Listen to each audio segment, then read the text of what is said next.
Dobrodošao u moj snimak Minecraft gameplay.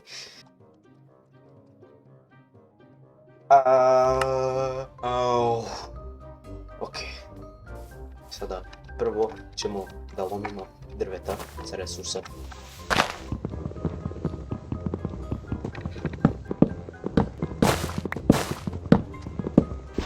Pa brate, meloni. Sad sam pretvorio wood planks. Crafting table. Pickaxe.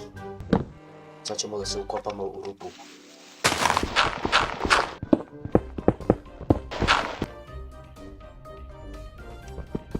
Sad sam izašao iz rupe sa par resursa. Sada ćemo da idemo napravimo kuću.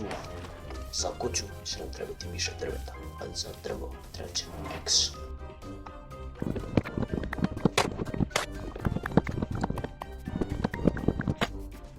A sada da nađemo mjesto za kuću.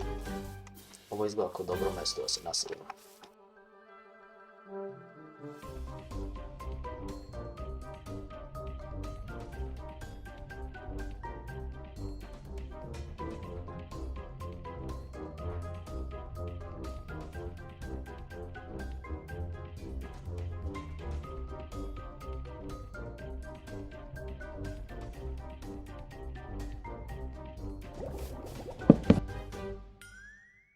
I bum, kuća nam je gotova.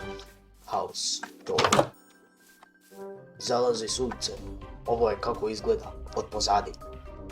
Znači, ovo je kraj ove epizode Minecraft preživljavanje.